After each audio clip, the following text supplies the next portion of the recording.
Damos comienzo a un nuevo programa, Servidores de Dios. Quien te habla es Manuel Cornejo. Estaré compartiendo la palabra de Dios y lo haré de una manera expositiva, versículo a versículo. Y en esta ocasión será en la segunda carta a los Corintios, capítulo 3 y versículo 11, donde dice: Porque si lo que perece tuvo gloria, mucha más gloria será lo que permanece. Comienza diciendo este versículo: porque si lo que perece tuvo gloria, aparentemente hay ausencia de elementos que expresan sin dificultades la idea que está en la mente del apóstol Pablo. Es como el resumen sintético de cuanto ha dicho anteriormente, ya que el antiguo pacto fue temporal, el nuevo, sin embargo, es eterno. Por consiguiente, si la gloria rodeó la manifestación del antiguo, mucho mayor ha de ser la que acompaña al nuevo, ya que la ley tenía un tiempo breve de existencia como elemento expresivo de la voluntad de Dios, mientras que el Evangelio será proclamado hasta el fin del mundo. Hay, sin embargo, una diferencia que debe de ser apreciada, y es que el apóstol dice que la ley era a través de, o incluso mejor, con gloria, pero el Evangelio, sin embargo, el mejor del nuevo pacto, es en gloria. Ya que la gloria de salvación en Cristo es la base del mensaje del Evangelio, y esta gloria alcanza a cada uno de los que creen, puesto que el glorioso Señor está en la vida y se hace vida en cada uno de ellos. Colosenses capítulo 1 y versículo 21. Además, la salvación que se proclama en el Evangelio anuncia un cambio de una situación de muerte a una no solo de vida, sino también de gloria, puesto que Dios nos ha librado de la potestad de las tinieblas y trasladado al reino de su amado Hijo. Colosenses capítulo 1 y versículo 13. Sigue diciendo este versículo: mucho más glorioso será lo que permanece. Los judaizantes, entre los que estaban estos falsos apóstoles, llegados de Corinto desde el judaísmo, ellos pretendían restablecer la ley, que es, sin embargo, ministerio de muerte, con lo que se anulaba la gracia de la libertad en Cristo y de la seguridad de salvación. Y precisamente por esta causa el apóstol dedica espacio para afirmar esta verdad, puesta en entredicho por sus adversarios. Y de ahí la continua precisión, en ocasión casi reiterativa, del carácter de inferioridad de la antigua dispensación en contraste con la nueva.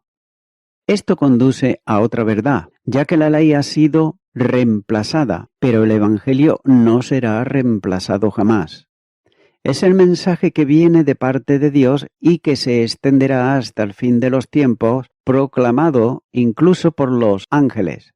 Note lo que dice Apocalipsis capítulo 14 y los versículos 6 y 7. Vi volar por en medio del cielo a otro ángel que tenía el Evangelio eterno para predicarlo a los moradores de la tierra, a toda nación, tribu, lengua y pueblo, diciendo a gran voz: temed a Dios y darle gloria, porque la hora de su juicio ha llegado, y adorad a aquel que hizo el cielo y la tierra, el mar y las fuentes de las aguas. Mientras que la ley ceremonial concluyó y los sacrificios simbólicos se extinguen, en la realidad del sacrificio de Cristo, la gracia, fundamento de salvación y también núcleo del Evangelio, permanecerá eternamente en la presencia de Dios, en cielos nuevos y tierra nueva. Continúo ahora con el versículo 12, donde dice: así que teniendo tal esperanza, usamos de mucha franqueza. Comienza diciendo este versículo: así que teniendo tal esperanza. Aquí introduce la cláusula del versículo afirmando que tiene esperanza, pero señalando, sin embargo, esa esperanza a lo que antecede. La oración es continuativa del texto anterior, con el uso de la conjunción pues, de manera que la esperanza que tiene es aquella de la que habló antes. La gloria del ministerio del que viene hablando le conduce a una actitud de sinceridad y también de franqueza, ya que la esperanza del apóstol es que su ministerio apostólico produzca fruto en los creyentes a quienes está escribiendo. La esperanza toma posición en el presente y lo hace cuando escribe y también en el futuro por lo que va a producir. Cuando habló antes del nuevo pacto, habló del Espíritu vivificante, por lo que, descansando en la acción de él, siente confianza en los resultados del ministerio que está ejerciendo. Sigue diciendo este versículo, usando de mucha franqueza. Por tanto, en base a la confianza que tiene, usa de mucha franqueza, y lo hace cuando está escribiendo esto, ya que el adjetivo tiene la connotación de libertad, para hacer algo de valentía y denuedo. La esperanza cierta que posee le hace actuar de ese modo, seguro de hacerlo en el nuevo orden de la gracia en la que sustenta e impulsa el ministerio. Los opositores le acusaban de escribir con dureza. Él, sin embargo, le indica que no es dureza sino franqueza en la esperanza. También los falsos apóstoles no eran francos de esta manera, ya que no decían las cosas directamente, no afrontaban los problemas en toda la dimensión, ya que simplemente procuraban desprestigiar con aparentes verdades que son simples mentiras, lo que Pablo era y enseñaba. Sobre esto escribe Auger cuando dice que es característico del error andar con reserva y andar siempre con ocultamientos. En todas las religiones de la antigüedad siempre había una doctrina esotérica y también esoterítica, una parte para la gente común y otra para los iniciados. Todas ellas tenían misterios cuidadosamente disimulados a los ojos del público. Pero si un ministro de una iglesia está convencido de que el Evangelio es de Dios, de que es algo inefable, glorioso, valioso para todos y necesario para todos, en orden a la salvación, entonces predicará la palabra de Dios abiertamente y sin reserva. Fin de la cita. Más adelante, Pablo hablará de la franqueza con que puede mirar a Dios mismo a cara descubierta, en el versículo 18, es decir, sin nada de que avergonzarse ante Él y mostrando no solo confianza en el ejercicio del ministerio, sino también denuedo, valentía para comunicar lo que los creyentes necesitan. Continúa ahora con el versículo 13, donde dice, y no como Moisés, que ponía un velo sobre su rostro para que los hijos de Israel no fijaran la vista en el fin de aquello que había de ser abolido. Comienza diciendo este versículo, y no como Moisés que ponía un velo sobre su rostro. Note que aquí el apóstol retorna nuevamente a la acción de Moisés, cuando él, cubriéndose el rostro ante el pueblo, para que no viese la desaparición de la gloria que se reflejaba en su rostro, cuando estaba en la presencia de Dios en el monte, como así dice Éxodo capítulo 34 y los versículos 33 al 35. En esa acción física e histórica, Pablo encuentra un significado espiritual y también muy importante. Moisés, note que él cubría su rostro con un velo y era un simbolismo del carácter transitorio del antiguo pacto, del que él era ministro.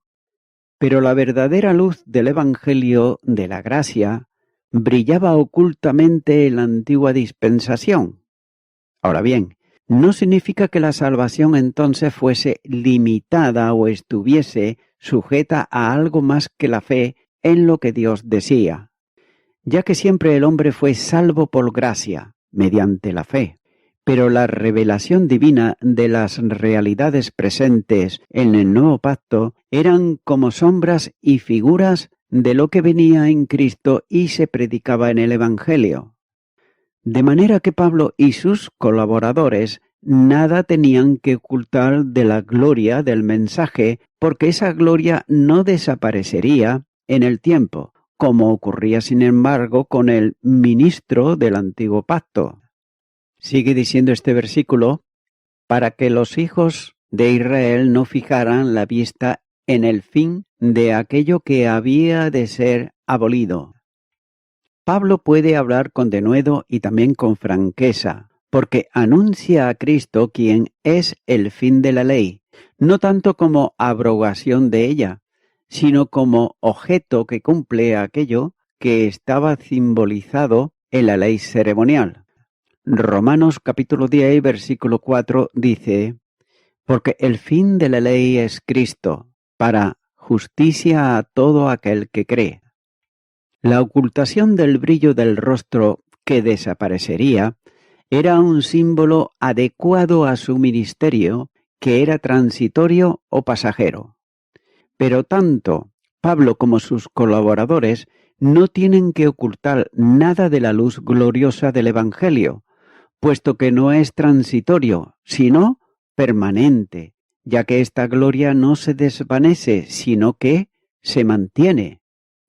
Sin embargo, algunos aplican la expresión a lo que desaparece, como refiriéndose a la ley que fue transitoria hasta la manifestación de Cristo, pero la figura no es tanto relativa a ella y al Evangelio, sino a los ministros de ambas dispensaciones. Por tanto, Moisés velaba su rostro porque se extinguía el resplandor que había en él, mientras que por otro lado Pablo y los apóstoles, los colaboradores y en general los cristianos como testigos de Cristo mantienen la gloria que Dios ponía en ellos, sin ocultar nada porque no era transitoria sino perpetua. Continúo ahora con el versículo 14, donde dice, pero el entendimiento de ellos se embotó, porque hasta el día de hoy, cuando leen el antiguo pacto, le queda el mismo velo, no descubierto, el cual por Cristo es quitado. Comienza diciendo este versículo, pero el entendimiento de ellos se embotó. La condición de los judíos era descrita aquí por el apóstol en un breve pero contundente frase, cuando dice, pero el entendimiento de ellos se embotó. Literalmente está diciendo que los pensamientos de ellos se embotaron. Note que el verbo significa endurecer, petrificar. De manera que el entendimiento de ellos se volvió de piedra, es decir, insensible e incapaz de entender.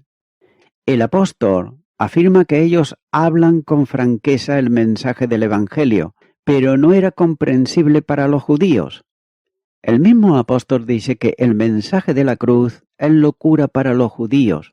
Primera de Corintios capítulo 1 y versículo 18 dice, porque la palabra de la cruz es locura a los que se pierden, pero a los que se salvan, esto es, a nosotros, es poder de Dios. Un agravante añadido es la acción reprobada de Dios que endureció el corazón de ellos para que no crean. Cuando la misma palabra de Dios nos dice, pero a pesar de que había hecho tan grandes señales delante de ellos, no creían en él. Por esto no podían creer, porque también dijo Isaías, he cegado los ojos de ellos y endureció su corazón, para que no vean con los ojos y entiendan con el corazón, y se conviertan y yo los sane. Evangelio de Juan, capítulo 12, y los versículos 37, 39 y 40. Note que esto había sido anunciado por el profeta Isaías en el capítulo 6, versículo 10, cuando dice, engruesa el corazón de este pueblo, y agrava sus oídos y ciega sus ojos, no sea que viendo con sus ojos y oyendo con sus oídos y entendiendo con su corazón se convierta y sea sanado. Las acciones divinas sobre Israel son dos. Primeramente, note que cegó los ojos, espiritualmente hablando.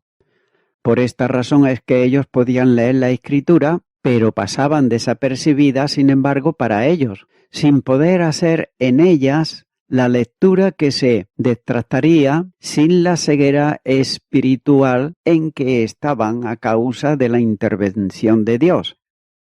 En este sentido tiene que ver con el discernimiento espiritual, ya que el mensaje de Dios ha de ser entendido espiritualmente, porque procediendo de Él, que es espíritu, debe de comprenderse mediante la acción capacitadora de su mismo espíritu. Por esa razón el apóstol se refirió en su primera epístola a la palabra de la cruz, incomprensible para el hombre natural. Primera de Corintios capítulo 1 y versículo 18.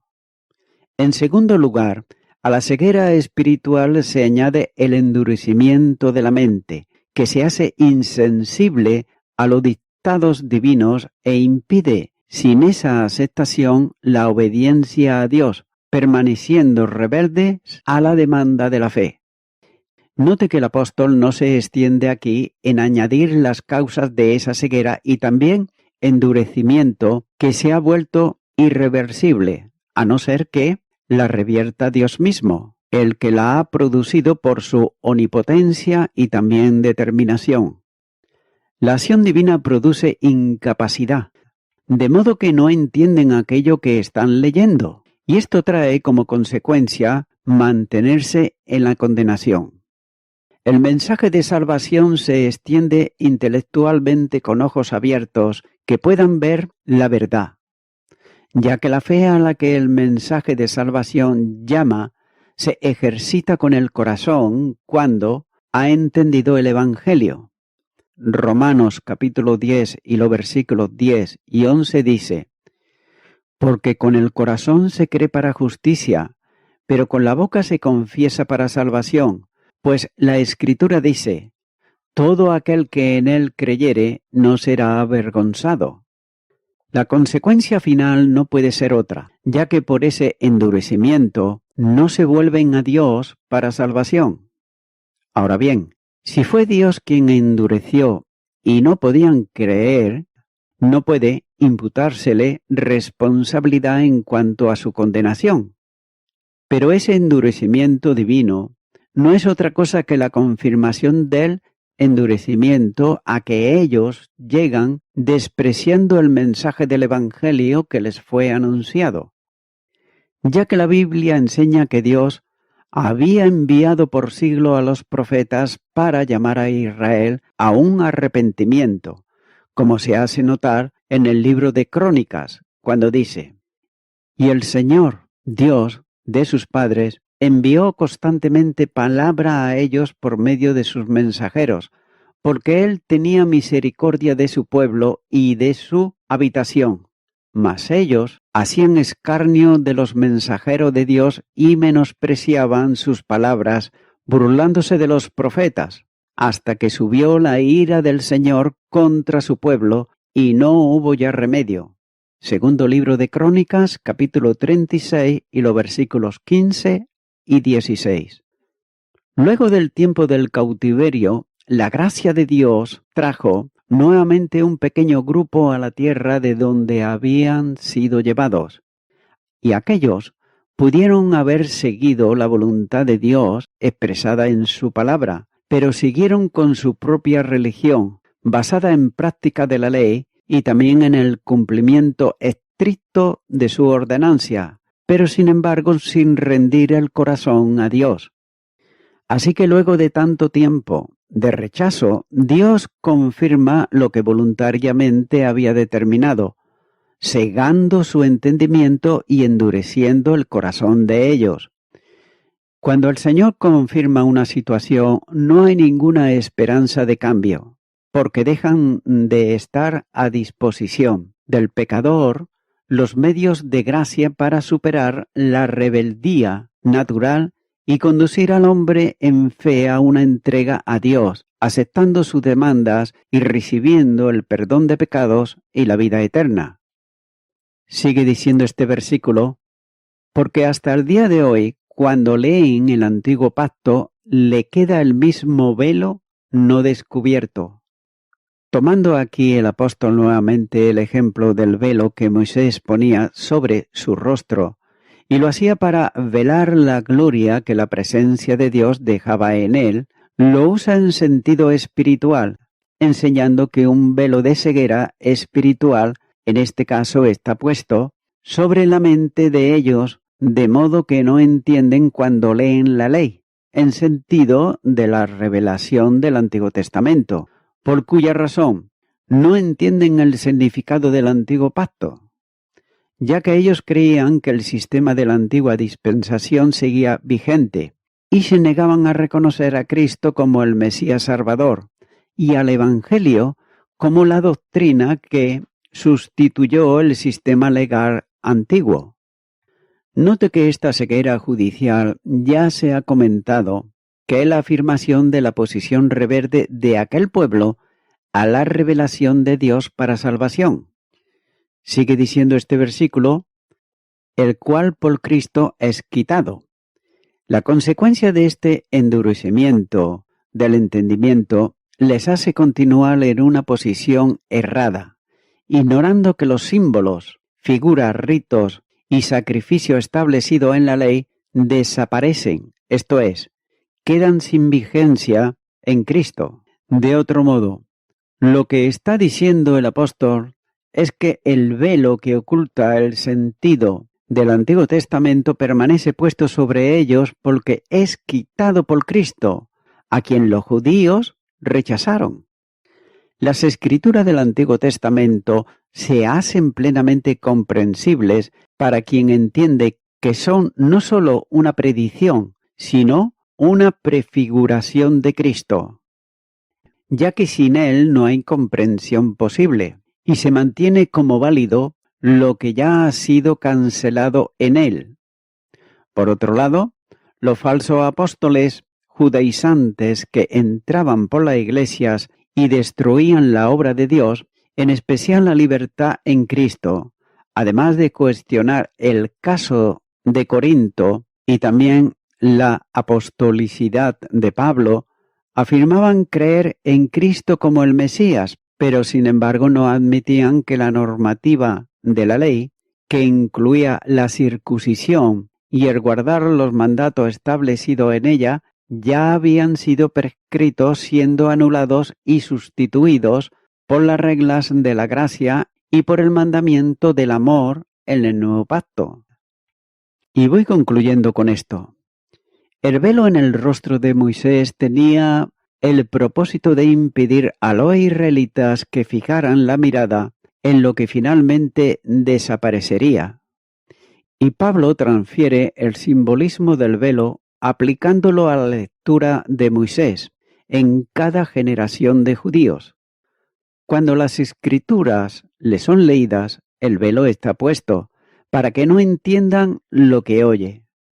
El velo, pues, representa la incredulidad que cegó a los judíos a la naturaleza temporal y provisional del antiguo pacto, ya que sólo cuando se quita la vista de la ley de Moisés y la ponen en Cristo, ese velo le es quitado. Para todos los que ven la ley como definitiva, permanente y suficiente, el velo les queda puesto. Amigo y amiga oyente, tan solo cuando quitamos el velo de la incredulidad, de la religiosidad, de la autosuficiencia, y se pone la mirada en Jesucristo, ese velo, a la persona que así lo hace, le es quitado por haber depositado su fe en Cristo Jesús. Es por ello que, mi amigo, mi amiga oyente, es el momento de que ahora tú vengas a Cristo, de que tú le aceptes en tu corazón, para que así Él pueda quitar ese velo que hace que no entiendas bien la palabra de Dios. Por ello te animo a que ores conmigo esta oración de fe si nunca antes lo has hecho. Esto sí, hazlo de corazón creyendo lo que dice la palabra de Dios. Ora y repite conmigo y di: Señor Jesús, te confieso que he leído varias veces la Biblia pero no entiendo muchas cosas. Tampoco entendía que yo debo de creer en tu palabra y recibirte en mi corazón como mi Salvador. Te pido perdón por todo ello y me arrepiento de mis pecados y te recibo ahora como mi único Salvador. Gracias te doy en tu nombre. Amén.